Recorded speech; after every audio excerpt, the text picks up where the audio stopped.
Oh, hello. Good golly. Hope you don't mind me saying, but you look absolutely stunning today. Wowzers. Whoo-wee. Very impressive. Where are my manners? This is the Zombie Ninja Robot Show, and I'm Zombie Ninja Robot. Today, I'm throwing caution to the wind.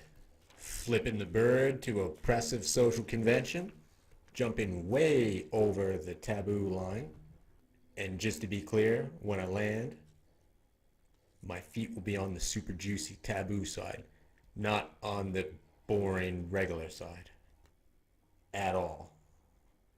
Before we jump kick right into this bitch, please allow your attention to ever so gently move its way down to the subscribe and bell notification buttons.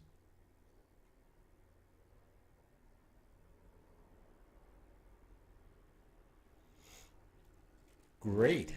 Thank you. So today, I want to make a video about those what the INFJ moments nobody seems to talk about.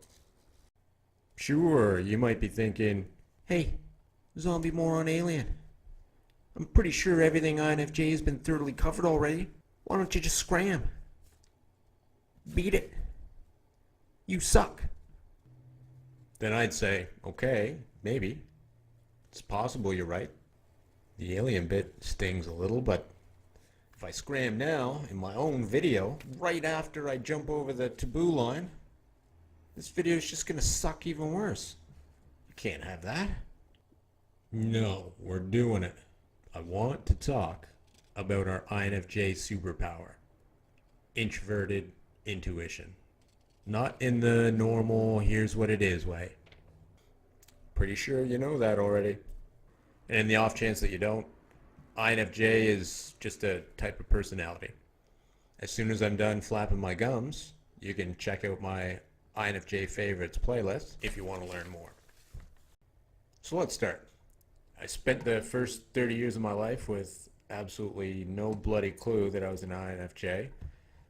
Not a super huge surprise or anything. I was an 80s kid, no internet. The whole concept of intuition never even came up, except in a few rarely used catchphrases like go with your gut, woman's intuition, or even my spider sense is tingling.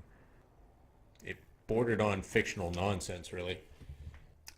Of course, years down the road, when I find out I'm an INFJ, not only is intuition a part of my personality, it is the dominant part of my personality.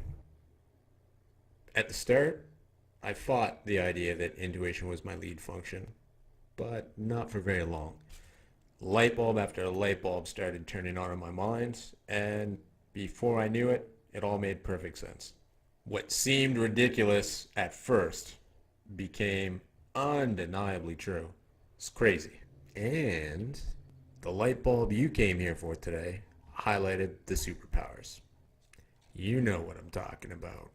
You know what I'm talking about. Those unexplainable freak out moments in the past that didn't make any sense to you or anybody else. You know what I'm talking about, girl. Mysterious insights where you suddenly had the answers. And they came out of nowhere. They came without effort. Too fast to beat deduction. Burned a memory through embarrassment. Very public. Very correct. You felt obligated to explain, but you couldn't. Familiar? Those are the rare INFJ freakout moments. I bet you've got a few stories of your own. In this video, I'm going to share two of mine. The first freakout story happened at a work party.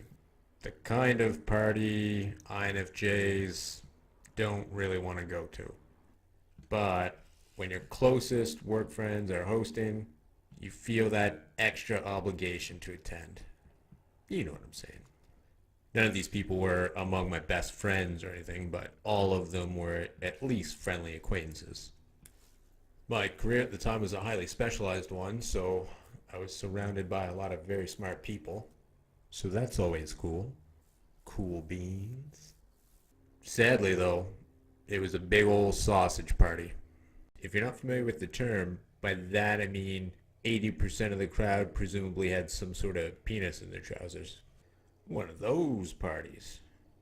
Just to be clear, everyone's trousers stayed on. Anyway, just setting the stage. Like most parties, it was broken up into different groups. I was at one end of the kitchen with one of the hosts and maybe 5 or 6 other coworkers. Laughing, talking, paced, work party, drinking. At least that time. Good times. The whole time, one of the dudes in our little party pocket was fiddling with those magic rings you see magicians use sometimes. Hard to remember exactly how much time passed.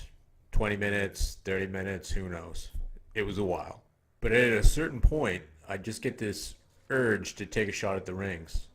No real reason behind it. I just felt compelled to try. So, rings still stuck together, he passes them over. Of course, you know where this is going. Almost as he's passing me the rings, my hands are pulling them apart. No thinking, no trying, just doing. I didn't have a clue that was going to happen, yet there I am, just standing there with the 2 separated rings, feeling like the biggest dickhead on the planet. Home Slice was trying to pull them apart for like half an hour. I pulled them apart instantly.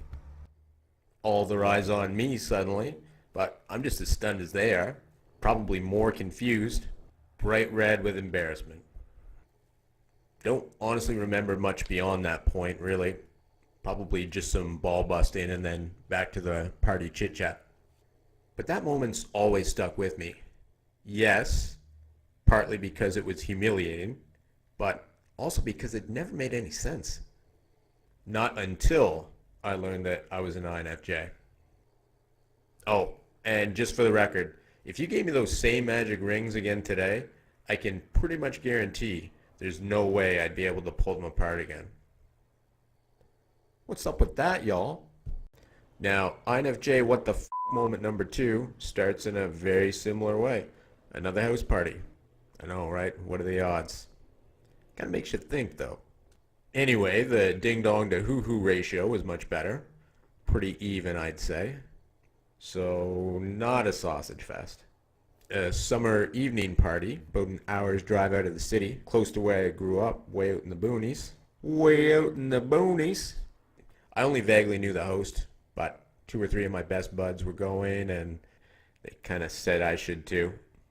Really hard to be enthusiastic about it, though, when I knew 90% of the people going I had never met before. But still, I went.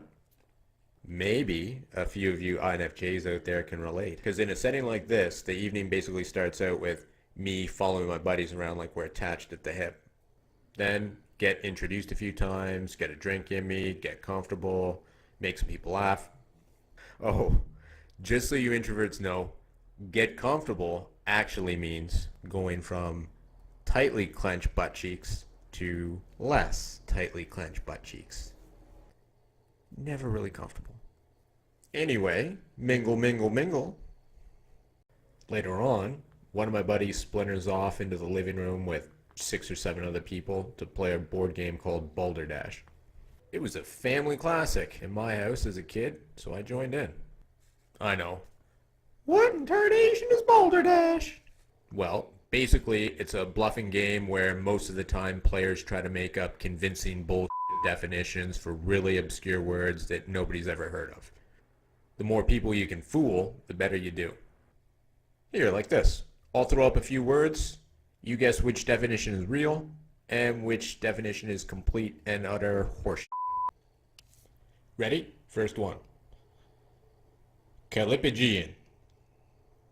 Does it mean having well-shaped buttocks or having overly sensitive nipples? Very tough call. Next up, ecdysiast.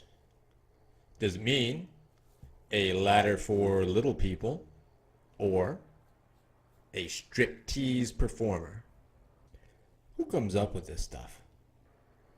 Okay, I can sense that you're getting the idea. Last one though. Jumentus. Does it mean resembling horse's urine or large disproportionate sex organs? So naughty. So that's the idea. Pretty straightforward, only with more people and more bullshit definitions to weed through.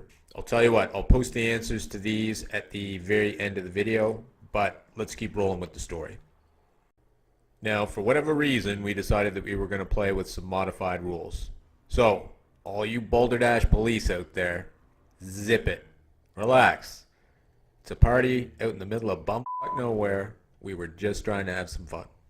I'd be lying if I said I remembered the exact rules we were using. But what I do remember is that on my very first turn, I think the first turn of the whole game, I had to take all the phony definitions and guess who wrote each one. And again, you know where this is going. Come on, you know where this is going. One by one, I go through all the definitions and each time guessing the author correctly. Flawless victory, first try. Unlike the magic ring incident, it's not like I can claim that there was no conscious thought or effort, but at the same time, we just started the game, so it wasn't as if I was going to spend more than a few seconds on each one. And just in case you don't think it's a little weird, I'll break it down. Let's say there was my buddy, 6 other players, and with it being my turn, I already know the correct definition. The odds of randomly getting 7 out of 7 guesses right are only 1 in 5,040. So you're telling me there's a chance? Not impossible, but for the first turn of a game, a little weird. Of course we know it's not completely random, but after that the game stops for a few seconds. Most of them had just met me, so it was like they were mentally saying, "What the f***, man?" and deciding if they were going to keep playing. What was I thinking? Well, that's nice of you to ask. I was surprised, embarrassed, and praying to God it didn't happen again. And it didn't. So that's it, folks. 2 intuition freak-out moments from my past that never made any sense until I discovered I was an INFJ. I know, it wasn't like the X-Men. Telekinesis, bubbling up to the surface, ripping houses apart, people screaming, "Help me, Tom Cruise!" running in terror. None of that, but probably the closest I'll ever get to superpowers. And still, the people around me were definitely thinking something along the lines of, "What the fuck, dude?" Now, how about you? Any freak out moments from the past that you want to tell us about? If so, feel free to tell me all about it in the comments section down below. I'm actually super curious.